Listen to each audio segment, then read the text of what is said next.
Good Tuesday evening to you all out there, and welcome into another episode of the Barking Brown Show. I'm Jacob, Mr. Casey Kinnaman. Nick Carnes is on assignment. I was told he may make a phone call into the show at some point.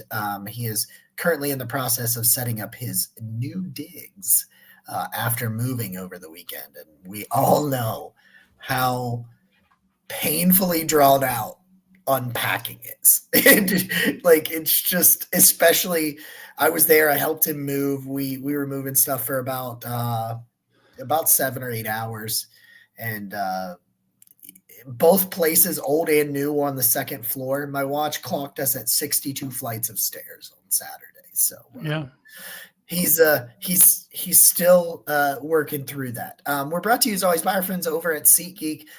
You want some tickets to the Browns, Cavs, whatever it is, concerts, all that great stuff. Go over to SeatGeek, use our promo code Barking Browns, get $20 off that first purchase.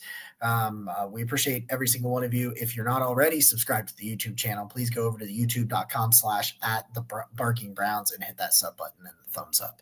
How you doing tonight, man? sick as a dog.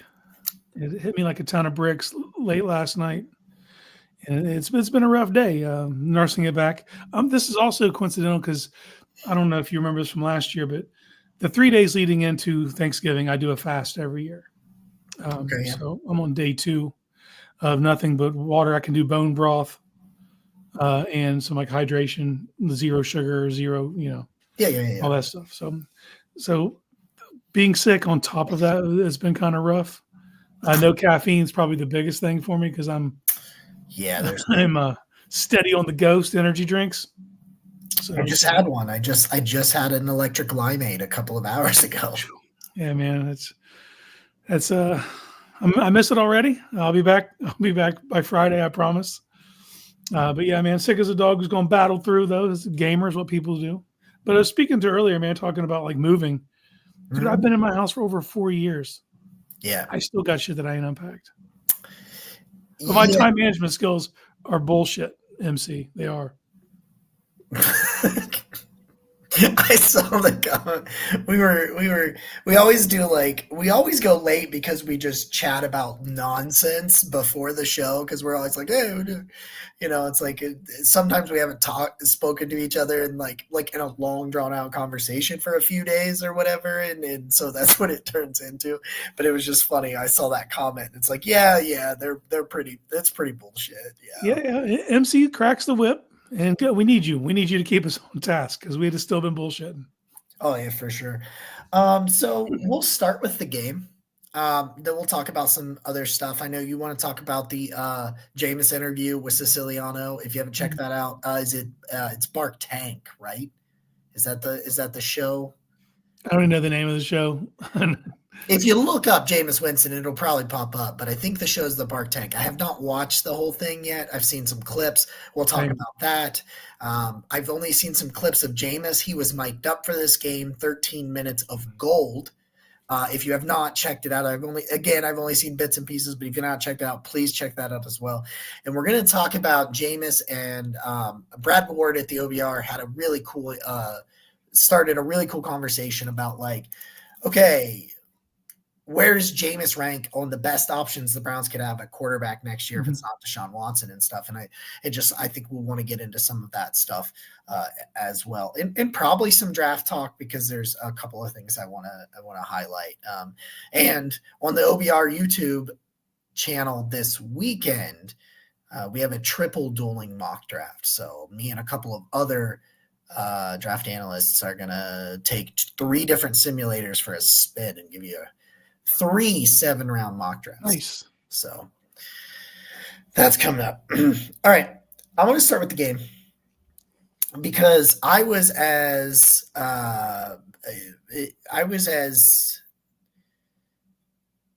pessimistic as anyone going into Thursday night. I think my OBR piece was 34-17 Steelers. Sorry, Brian says, you guys got to get a life. He says while here. Fair enough. And you're not wrong. My wife would say the same thing. She definitely does. And going into that game, it just felt like I just was so disappointed in what happened coming out of the bye in New Orleans. We saw the Juan Thornhill give up. It just felt like guys just were going through the motions in the second half, at least on defense, especially in the fourth quarter when things just absolutely unraveled. And the biggest thing for me was every time I've seen that happen against the Browns or for the Browns, and then they roll into Pittsburgh or whatever, it spirals. It gets lit on fire. A bunch of gasoline gets thrown on that fire. Things explode. People lose their jobs. Yeah. It's just, and so to me, I was like, it was deja vu, and I was like, oh shit, here we go again. This is where we're going. I was like, and I said it on this show. I said it on the OBR pregame show. I said, this is going to be a very defining moment for me on whatever end of the spectrum you end up with. Should Stefanski be the coach in 2025? I said, I think this is the moment, because in years past, this is when things fall off the tracks completely. And at least for 1 week in that moment, in the biggest, you got to man up, he got those guys to rally. I think Jameis Winston had a lot to do with that, but we'll get to that in a second. But he got those dudes to go out there. They didn't play like a 2-8 football team. They had some 2-8 football team moments, but you're going to have that when you're starting your fourth left tackle of the season. Fourth, I think, fifth, maybe. I don't know. But it was a very all right, you have to show up. Like, you can't, this team cannot quit on you. You cannot come back from that. And they didn't quit on it. I thought he coached a hell of a game. They played a hell of a game. And at least for a little bit longer, I have some belief in the direction. That's kind of where I came out of that game.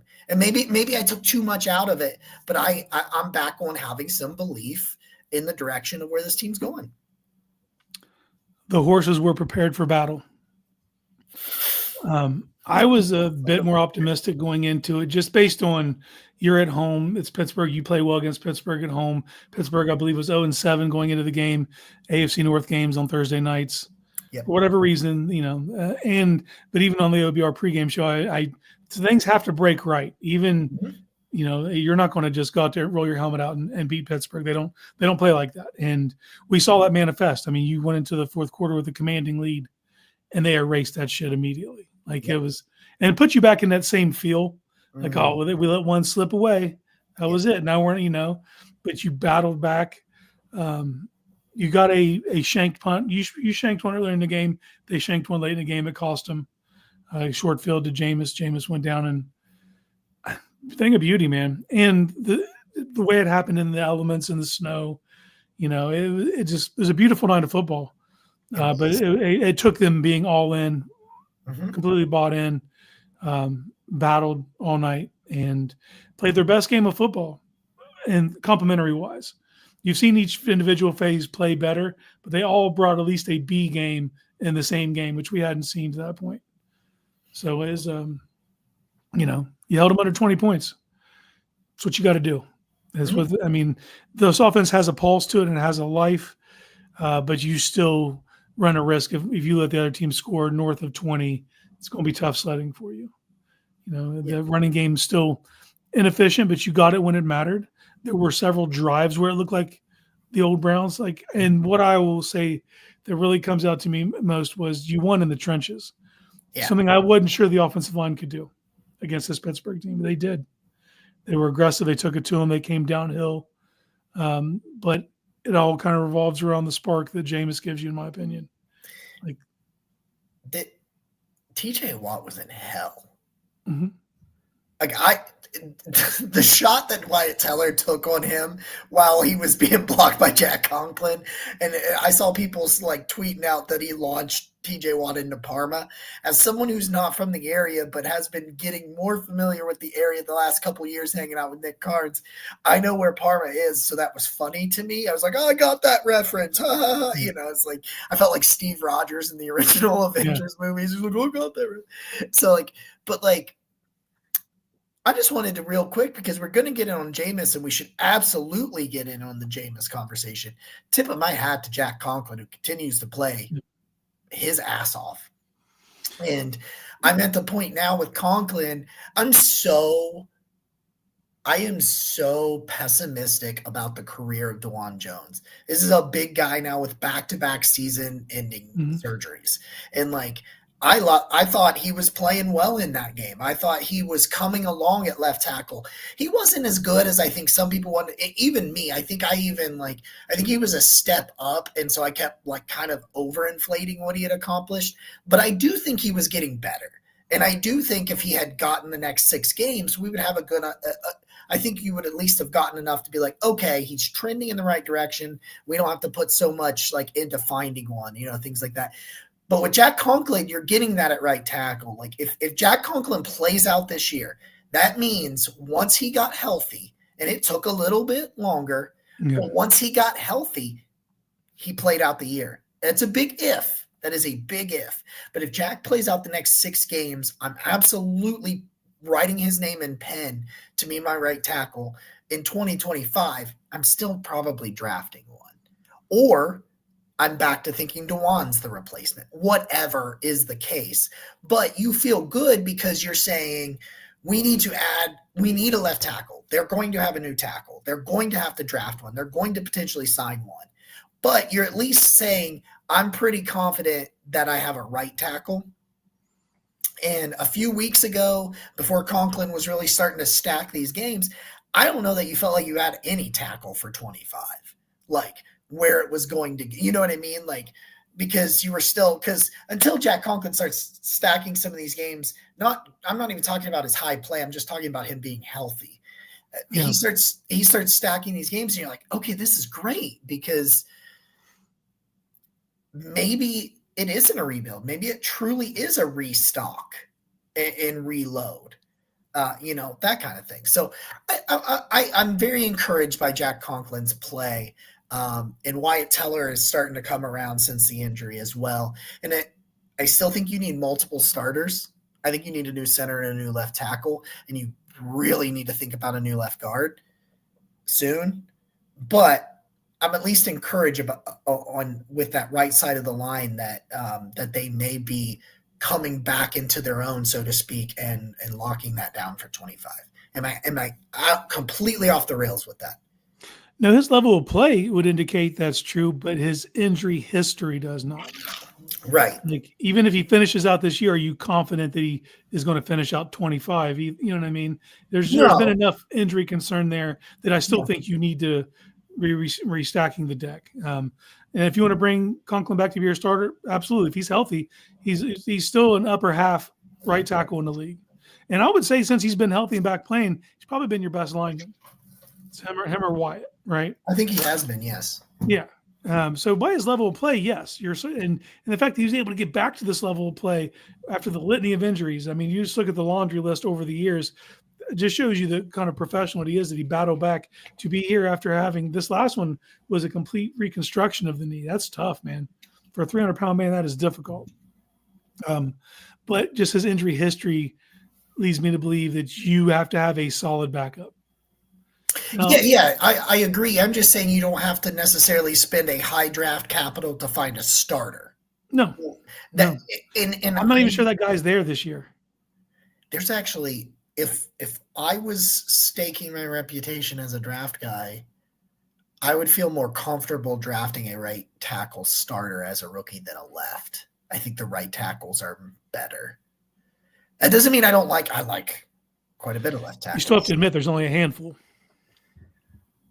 Yeah, it's a good year in the interior. I think the guards are.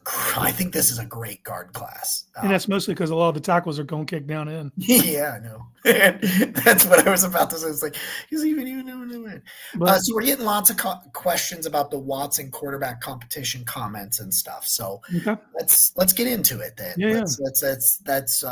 We'll drive this conversation as we see fit. Okay, so there's this conversation that starts last week. It starts on Thursday with Schefter, Rappaport, Albert Breer, and I'm pretty sure some other people straight up Yeah, I see your comment, Chris, about Jermaine Ifedi. I like Ifedi as a depth piece as well. Yeah, I do. Just because he's played all over the place. But saying that what we have kind of heard rumblings for a while, but basically, hey, Kevin Stefanski and Andrew Berry are safe. Things went off the rails with quarterback and injuries all over the place. And you're seeing this team finally getting healthy, but they got healthy when they were like, 2-8. So it's a little, and it's looking better. It's looking like the roster we thought it was in some recent weeks in spurts. Because obviously they fell apart against the Saints and the game against the Chargers wasn't great, but we've seen flashes of the team we thought we were getting as they've kind of gotten healthy and gotten some continuity on the offensive line and some things like that. But we've kind of seen some visions of it. But so we get this information like, hey, they're going to bring them back. A lot of us were pretty sure that that's where it seemed to be leading, even if we didn't agree with it. It seemed like that's what the tea leaves were saying. Now, the thing that was interesting was Breer was the first one to really say this, and now he's kind of going on all these just one Cleveland sports show and saying this, but he was the first one to really address and say they're going to bring competition for Deshaun Watson. But the thing is, he's also pointed out that oh, he's going to be there. Watson's going to be there. And now everybody's having a complete and utter meltdown about it because they think they're taking those words and saying, oh, they're going to try to start Deshaun Watson. I don't think so. I do not think so. I think I will say this first, and I'll let you take the stage because I know you think the exact same way I do. Albert Breer is the only one saying this stuff about the Browns. A, that's red flag 1. 2, he has not been right about stuff inside the Browns building ever. He is very connected with the Patriots. He says, you and I talked about this. He says something about the Patriots. It's the gospel. Take it. If there was real true meat to this Watson stuff, do you think Albert Breer would be the only one saying it? That's what I'm trying to tell you. I think he is reading the tea leaves and saying that he thinks Watson's going to be on the roster. Mm-hmm. He's going to be on the roster. Yeah, I believe that. I don't think he's ever going to set foot in Berea. Now, he will for the rehab process and things like that, but come training camp, things like that, I shouldn't say he won't step foot in Berea because he very well could. I think none of that matters as long as he didn't step foot on the field. Yeah, that's what I was going to say. I think I was taking it a little too far saying he's never going to be in the building again because he's probably in the building rehabbing right now that because we've heard that he is. But my thing is that ship has left, and I don't think you should be panicking about it. I don't know if anybody noticed. The guy popped his Achilles week 6, week 7, whatever it was. It's even if he battled back and got healthy, he's not going to be healthy at the beginning of the year. This isn't going to be a camp issue. This isn't going to be this preseason issue. This is you already have your starters going to be entrenched. Yeah. So if your starter completely melts down, because this kid's going to be on the roster. They owe him way too much money to cut him because then it kicks in all the dead money real quick. Yep. So you keep him on the roster. You get to the end of the year. You make him a post-June 1st designation, and that makes the loss stomachable. Mm-hmm. Right now it's not, so he's going to be on the roster. But obviously, man, to say there's going to be a competition, we haven't seen a quarterback in Berea that wouldn't beat him in a competition. Yeah. I was trying to go I was playing the list in my head and I was like, you might get close to PJ Walker. Yeah, probably. But I'm just being real. So even if there is a competition, I don't think there's nothing to worry about. I mean, we see what's happening on the field. Unless it's, and we talk to enough people that are at the practices to know that's not the case. He's not lighting it up in practice and just not on game day. It looks the same in both. Yep. So I can't sit here and worry about any of that. The real question is, who do they bring in to be the starter, or is he already on the roster? I know how we feel about it, but there's a reality of the situation that they could take a stab on someone else that's not Jameis Winston. I think it'd be a massive mistake, but they could. It's not a non-zero chance. There's a lot of guys becoming available. There's way too much Daniel Jones smoke for me. I don't get it, but it's there. Like there's a lot of smoke there. It's not going to be this way because I think he goes to a contender. I said the other day on Sports for CLE, it was kind of funny because like as I started talking about it on Friday, I kind of talked myself into it. I don't mind him as a practice squad guy for the rest of this year. Just get you a look at Daniel Jones now that he's cleared. It'd be like, oh, bring him on the practice squad, get him in the building, just see what he has to offer. I'm like, I wouldn't mind that. He's not going to go for that. And I don't think Cleveland's going to do it. And we'll see what happens, where he goes, all those sorts of things. Because I think it would be interesting to get a look at him. Just because I think he could operate a Kevin Stefanski offense, but that one's interesting. I would be very upset if Jameis walked and he was the reason. Like if you're saying, you know what I mean? You know what I mean? Like, oh, we're going to move on from Jameis Winston. It's like, okay, if you're going to move on from Jameis Winston, it needs to be like Sam Darnold. Like if that's what you're going to do. And I know the Sam Darnold thing's a bit of a risk too, but Kevin O'Connell, there's some ties with some of the similar schemes of what Stefanski kind of likes to do. I think that some of that stuff, it's not completely the same because, O'Connell comes from the McVay. Am I right? Yeah, he came from McVay. Mm-hmm. Yeah, that's what I think. But there's some crossover concepts and stuff that I think with some of the run game stuff. So I think what I'm saying is I think Darnold could play in Stefanski's system is what I'm getting at. And I'm not saying I would take Darnold over Jameis, but that's one of the ones I could stomach, right? Like that's one of the ones I'd be like, oh, okay, I guess, because like X, Y, Z, we can see it. They're talking about how much money to keep famous Jameis. We'll get there in just a second, Chris. We'll work our way there. I thought about this all day just because I was like, we're going to have this conversation on the pod tonight. I don't see any reason for it to not be Jameis Winston. And you remember how much fun Joe Flacco was last year? We all do, right? Mm-hmm. You remember that? I'm having more fun right now. Even more fun right now. He's such an infectious personality. Like the dude didn't know how to make a snow angel. He dove face first. I was like, Jameis, what are we doing, brother? Like he's in Alabama. Bessemer, Alabama. Yeah, he's but like it's going down his pads. I'll say he's having a good time. He's having a snowball fight with Andrew Whitworth on the field. Like, I've got the photo of him like gradually realizing he's about to play in snow and he's just getting so excited. And he was just like, he was talking about God giving him a horse or something. I don't know exactly what he was trying to say there. But he was ready for that.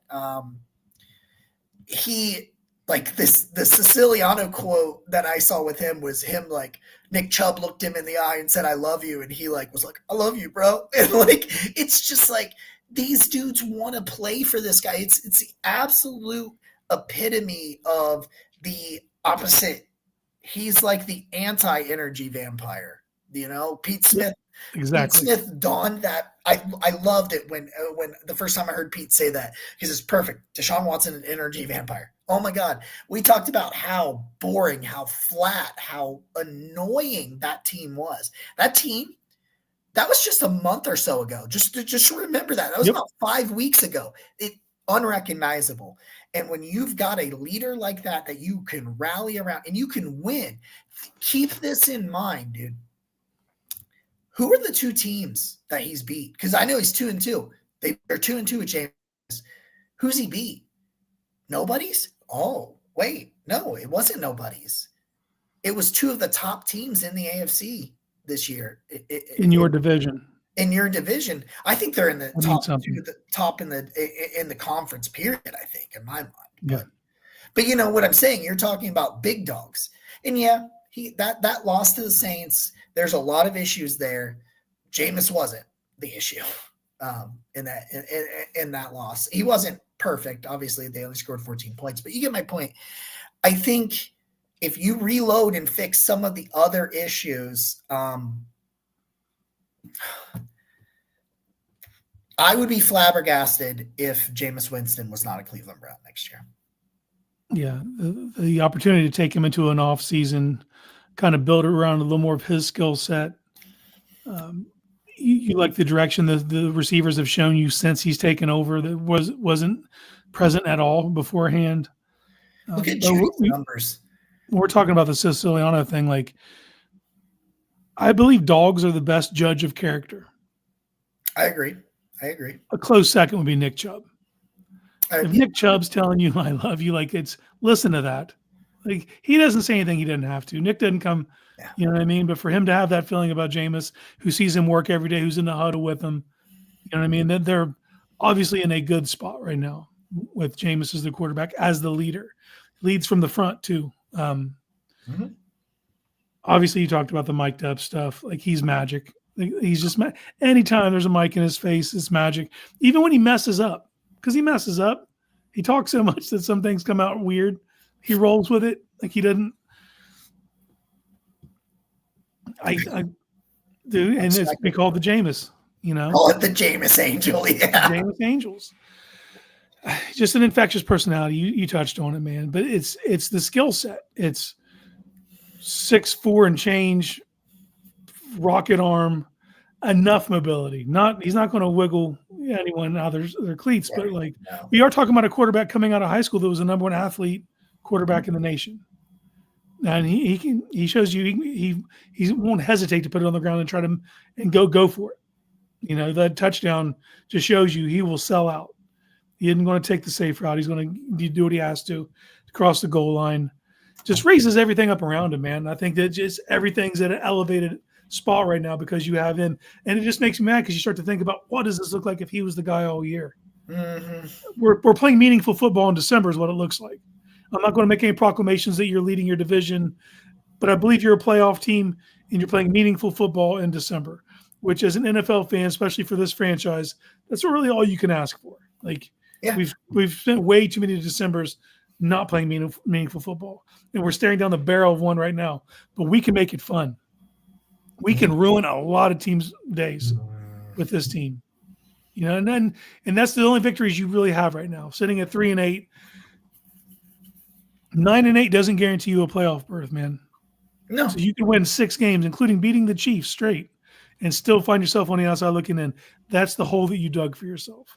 Yeah, and I don't expect them to win all 6, but I expect them to finish over 500 on this backstretch and ruin days for a lot of other NFL teams.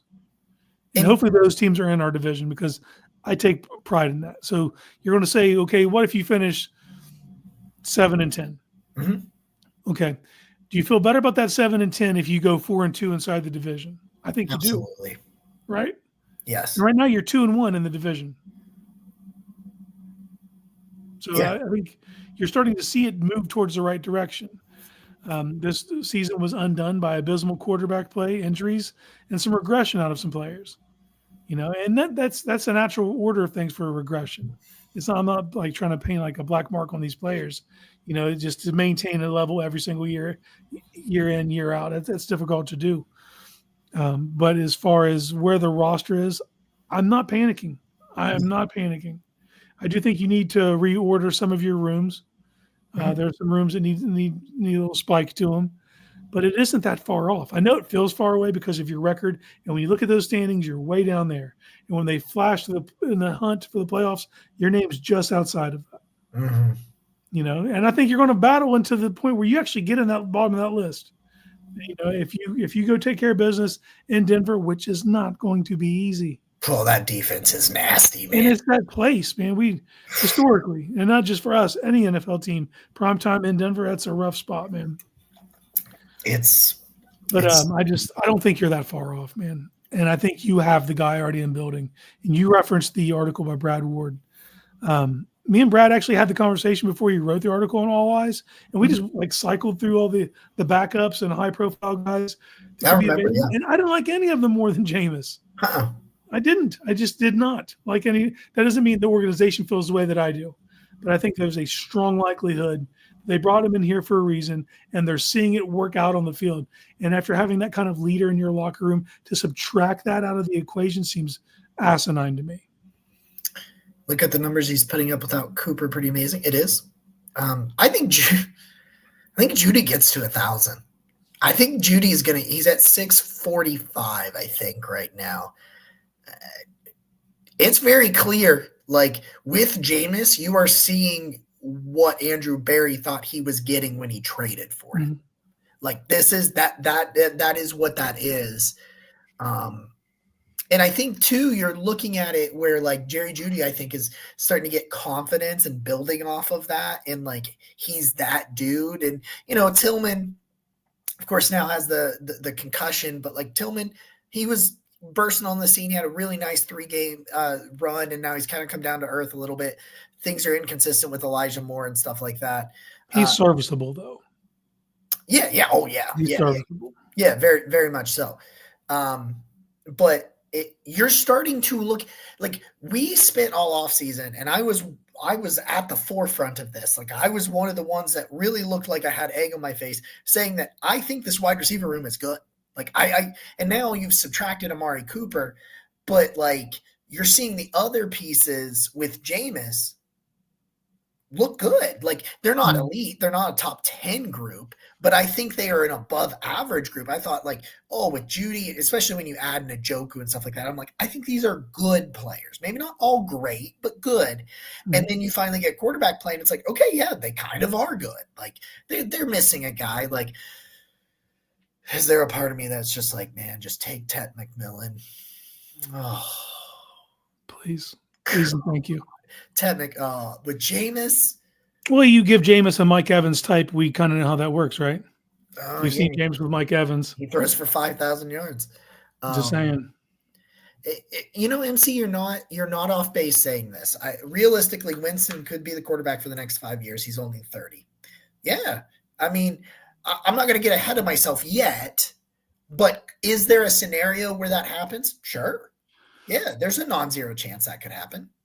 I think it's more than likely they sign him to a 2-year deal with the option to extend, once you're inside the contract, just based on what you already have allocated to that room and the way they front load contracts. If you sign him for 5, you're going to owe him a bunch of money up front as far as signing bonuses for those years and everything that they'll try to mitigate by signing him to a shorter deal. A longer prove it type deal. If they do the 5, I think it would be over multiple contracts. Like that's what I would say. Yeah. I would say it's probably, like you said, a couple years. Because if things don't work out next year, you roll into 2026 and you take a quarterback. And I still think they take a quarterback this year, but I think it's day 3. Like I think it's a day 3 quarterback. Unless somebody's stupid. Like if Aller declares and falls to the 3rd, you'd be stupid not to. But like he shouldn't declare, but we'll see. But that's the story for a lot of quarterbacks though. Yeah. A lot of guys that are definitely NFL talents but aren't ready for the moment yet. And with NIL, you're not forced to go early to, you're going to be able to make money while being in college. So you look at Milroe, you look at Aller, you look at, Nussmeier, like there's So there's plenty of quarterbacks who should be available in 26. Well, and, you talk about the Arch Manning thing, Eclipse hits, and bringing it up. Yeah, I mean, that's a thing where you roll with Jameis next year, and if it doesn't work out and Arch declares, sure, go do it. Get it. You know what I mean? Go do it. Go get it. But it's a Manning. Do you think he leaves early? I have heard no. I just going off history, like with his uncles and his grandfather, and he's not hurting for money. Yeah, I've heard. I don't know anybody in that program, but from other draft people, I've heard don't expect him in 26, expect him in 27. That's what I've heard around circles. So, it is what it is. But he's not the only one. I think if Nussin goes back and has a progression, if he progresses like he has over the course of this year at LSU, I'm taking him lockstep Boom. Perfect. Great. Also, Carson Beck slides a little bit this year. I think Kevin would love him too. But you get 6 more games of Jameis, hopefully. And barring some kind of injury, knock on some wood there. But we'll see where you go. We'll see where this goes. But so the question earlier about what kind of money would you be comfortable with? I was trying to see if that what that I think it was my chair. I was just trying to figure out what that noise was. Up to 15, probably. Yeah, so he got 8, right? That's where he got 4 with incentive up to 8, but he's going to reach those incentives now. And that money was what Flacco got. Uh-huh. About to the T. And Flacco had what, 6 games? Did Flacco start 6 games? Right. Yeah. Yes. So Jameis will have started 10. I'd say 12 to 15. I'd say he's probably in the 12 to 15 range. Yeah, 12 to 15, and I'm absolutely paying that. If I could I get him for like 2 years, 30? Or if it's under 30 for 2 years, oh my goodness. Yeah, absolutely. In my mind, he was worth the 8, even if he never stepped on the field, just because of the man that he is behind the scenes. When MC, you got a great point there too. He'd be a great mentor to a young guy. Mm-hmm. Yeah, I mean, you sign him to a 2-year deal. You take a guy in the 3rd round or the 4th round, wherever, or in day 3 or wherever, something like that. And then that guy just comes in and lights it up for 2 years in practice. Then maybe you move on from Jameis and you let him become the guy on his 3rd season, or you know what I mean? Like, it suddenly becomes in a quarterback draft where, for perspective, I was listening to Todd McShay on his pod today, which if you've not checked out the McShay show, you absolutely should. I think they've been doing a fantastic job. They've been on air for a month. Mm-hmm. And Danny Heifetz on today. I literally was listening to that in the gym a couple of hours ago.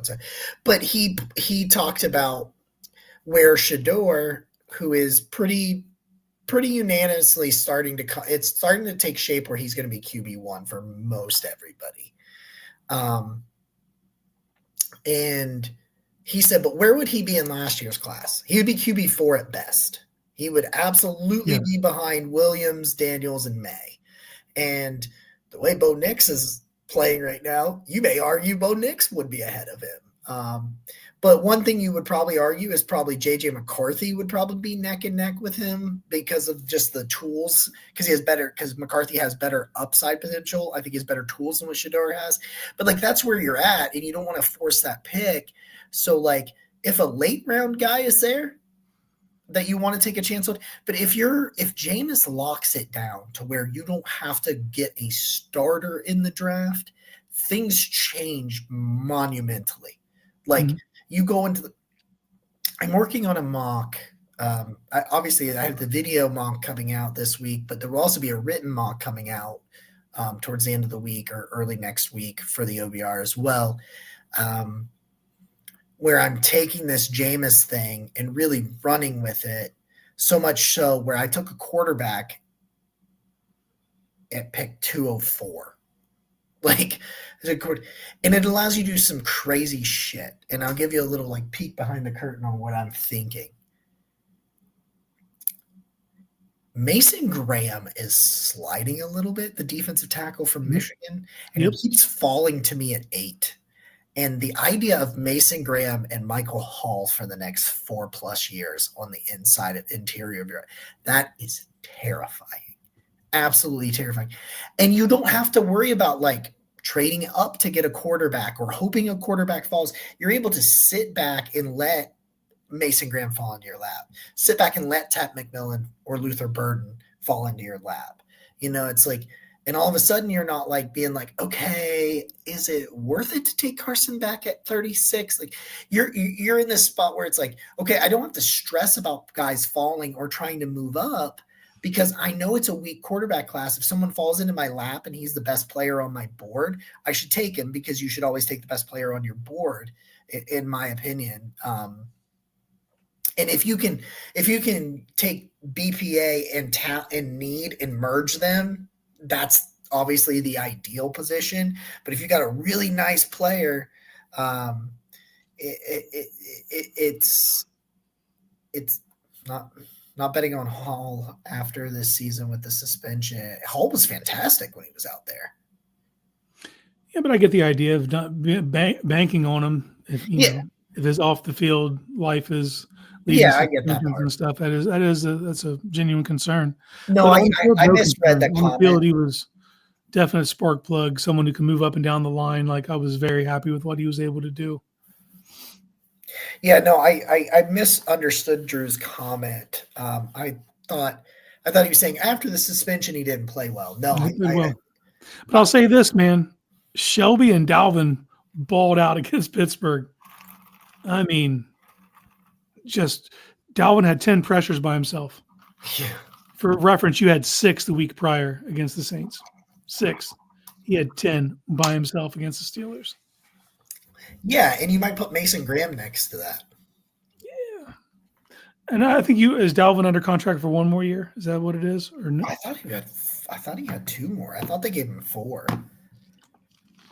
They probably gave him 4. Oh, so your latest you got Oregon, Ohio State, Texas, Penn State. That's your top 4 in the latest college football playoff rankings. Read them off again. It's the same. Oregon, Ohio State, Texas, Penn State. Kind of where you are, that Ohio State rematch with Oregon in the Big Ten title game is going to be. Okay, so you have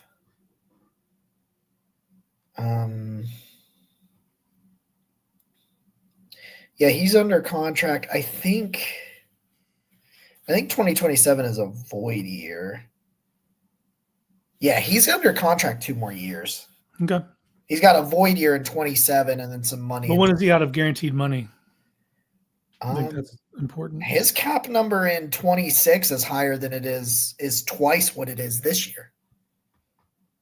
And if you cut him in 26, you would have 12 million in dead money and only save 1 million. So he's guaranteed a good chunk in 26. So he's got Shelby for another year as well. And he's 30. You were talking about that earlier. You just going with the best player on your board because defensive tackle wasn't a position of need necessarily going into this year. No. He was too good of a prospect to pass up to get in your building. Yeah, and you get a Mason Grant because I think they need to work on some of that stuff. But I don't know, man. Like, I just think that I feel a lot different. Like, I don't feel like, oh my gosh, they're going to make this crazy run, go to the playoffs and stuff this year. But you're starting to look at things in terms of, is there some hope? Is there some direction? Is there some future? And I think like we saw a lot of that stuff. Yeah, I would say in 4 games, you've had 2 signature wins. With 4 games, Jameis at quarterback. Yeah. And the way and the style of which you won. With the Baltimore game, it was just putting up a ton of offense. The Steelers game was the most complimentary game they've played all year. And and I said it before the game, and I believe it is. Your roster is more talented than theirs, but they're playing greater than the sum of their parts, and you're playing less than the sum of yours. Mm-hmm. You have to bridge that gap, and we saw them bridge it. We saw them get up for that game and show that they have superior talent in certain areas. So now it's about applying that on a consistent basis because that's one thing they haven't been. Even when they've played well, it hasn't consistently went week to week. I mean, you beat the Ravens and followed it up with a stinker against the Chargers, So now it becomes you have to go on the road, play prime time. We talked about like everybody like pining for snow games. You might get one this week playing in Denver at night. That's definitely on the table. It's a Jerry Jeudy revenge game, baby. Yeah. Yeah. And just a sidebar before, and this could be a whole different rabbit hole. When I was watching Luther Burden this week, I see a lot of Jerry Jeudy in his game.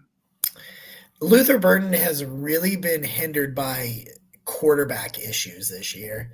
And part of that has been injuries. Like, because you're going to look, because I've seen this all over the place, and I was guilty of it a little bit until I went and watched some of his tape.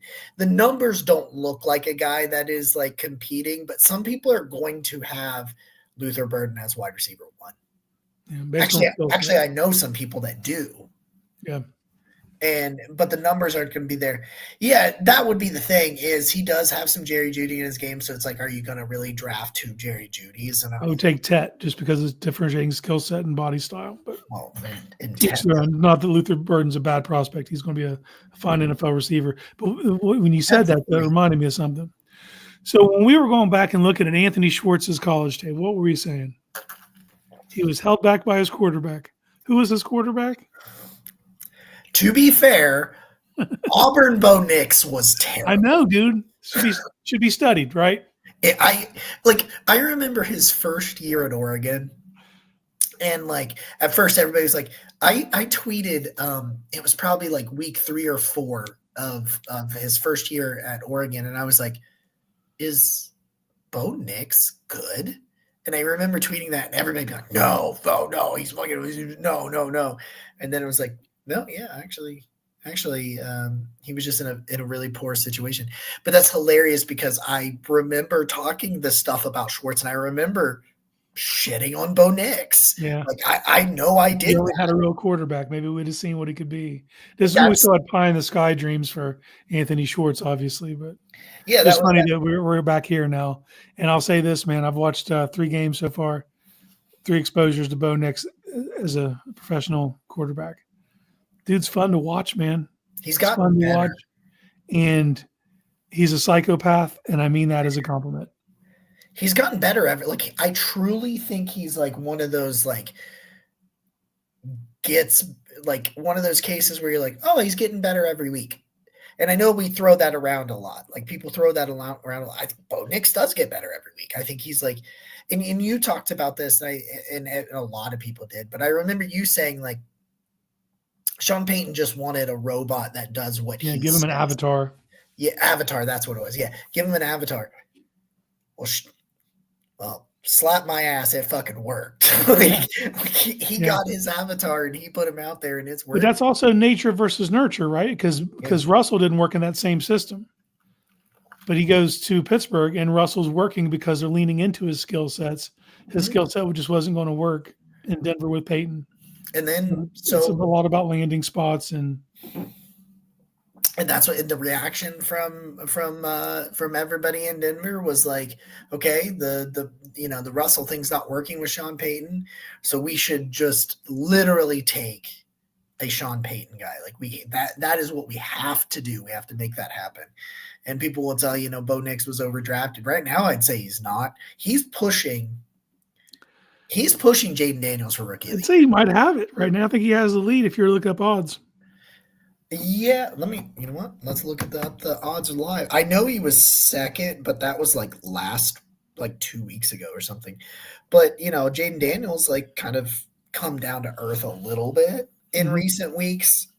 He's going they have reverse trajectories. Not that Daniels has been bad. He just hasn't been as good as he was at the beginning of the year, which is understandable because he was on just an absolute tear. It's got to be neck and neck, man. I can't. Why did? Which, if you'd have said that a month ago, people look like you were crazy. Yeah. I'm trying to find it. Let's see. NFL. Yeah. While you do that, I'll talk a little more about the Denver Broncos. A little look into them. Good luck figuring out their run game. Good luck. From week to week, you have no idea who they're going to lean on. Just when you think it's going to be Estime, it's Williams. When you think it's going to be Williams, it's McLaughlin. Like they literally just juggle 3 running backs constantly, which is crazy because that was the old school way of Denver for doing things back when Shanahan was there. Mm-hmm. They could put anybody out there and get 1,000. So it's definitely So It's a mystery. he's Cortland still Sutton's a problem. Just know that. he's the only receiver they have anymore. Well, Little Marvin Jordan Humphreys poses some problems because he ain't little. I don't know how I got the word little in his name, but my wife's like, why does they keep calling that man Lil? And I'm like, well, it's his name. It is his name. actual Little Jordan Humphreys, big dude. They have big receivers across the board. Vele's another big one. Now, they're not near the skill level of Cortland Sutton. And Cortland Sutton's a perfect 50-50 guy. Where it's, oh, yeah. So, Bo Nix remains 2. So, Jaden Daniels is your current leader for Offensive Rookie of the Year at minus 200. Bo Nix is number 2 at plus 160. But after that, can you guess who number 3 is? It's a massive drop-off. It goes, Bo Nix is number 2 at plus 160. Third is at plus 4,200. Jesus. I've never seen a line. No, nothing's coming to mind. The best tight end in the NFL. Oh, Bowers? Yeah. Okay. It is what it is, man. A quarterback's winning that award. If nothing taught you that, last year taught you that. We had C.J. Stroud who had a phenomenal year, but we've seen other rookie quarterbacks do what he did. We've never seen a rookie receiver do what Puka did, and Puka finished second. So it's going to go to a quarterback, regardless. Yeah, pretty much. All right. Do we have anything else? No, man. No, I hope everyone had a good stress-free Sunday. It was nice. Unfortunately I spent it watching other football games, but we're gonna have another one next Sunday. You don't have stress involved, so you get 2 in a row to not have to worry about anything. So it's 3 out of 4 actually with the bye of week before last. Mm-hmm. So a pretty cool stretch here. We did get unflexed from the Thursday night game against the Bengals. So I'm good with it. Huh? I'm good with it. Yeah. I was looking for another stress-free Sunday because NFL Red Zone is the shit. Oh, I love it. That's what I would say is if there's any takeaway, because that 1 o'clock hour, that's what I did. The 1 o'clock hour, I just had on Red Zone. I did watch the Broncos play against the Raiders at 4, but yeah,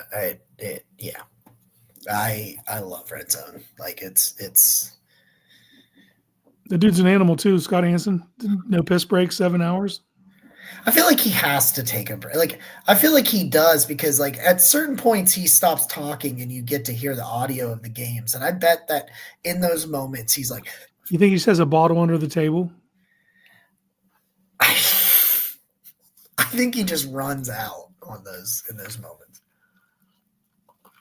I'm gonna choose to believe he's a superhuman and doesn't pee for 7 hours. No, he probably still has the mic one. He just like hits that mute button. But if something happens, he's probably got it like there's TVs in the bathroom and he'll be like, whoa, wow, that's crazy right there. Just like, clicking it on and off. Like he was. It'd be funny if we heard him flush once if he forgot. Yeah, he forgot the hidden. There, the ending of those 2 games, that Commanders Cowboys game. And the Vikings Bears game all happening at once. Like Chris, was Scott Hansen. I almost said Chris Hansen from Dateline. Chris Hansen from To Catch a Predator. Yeah. He's got a new show too. And now he's on TikTok. Just so you know, Chris Hansen's on TikTok. It's fantastic. But like he was losing his absolute mind there at the end of that. And then of course, the missed extra point had to be a former Browns kicker. Yeah. Had to be Austin, and they put Austin Seibert on IR today. Did they? Do you realize they've now IR'd back-to-back kickers that were Browns because it was Chase McLaughlin? You have no options. If you have a kicker, is a journeyman, he played for the Browns at one point. We went through. They're probably going to sign Greg Joseph. It's the natural order of things. Cody Parkey? I'm saying, dude, if you kicked here, you're going to get a job somewhere. It's just they re-signed Cade York. Yeah, Cade already kicked for him this year.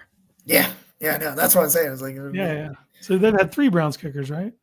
Yeah, they've had 3. Yeah, and I don't know if Chase McLaughlin missed any big kicks, but the other 2 have. And Greg Joseph kicked for the Giants earlier this year. Yeah. I want to see if he's the show on the show. Let's see what he's up to. That's what I want to know. I did not realize he was South African. How about that? I knew that at one point in time. That's crazy. I did. It wasn't at the forefront of my brain, but I remember that tidbit when he was coming out of whatever directional Florida school. That was Florida Atlantic. I knew that. Exactly. Directional Florida. I don't know. I don't stay up on it. I knew that one. That part I knew. He is. It looks like he just 3 days ago. It looks like he signed to the Detroit Lions practice squad. Gearing up for that playoff run. Well, folks, we've done it. We've talked about kickers. We're at our wits' end of this show. I thank you for rocking with us.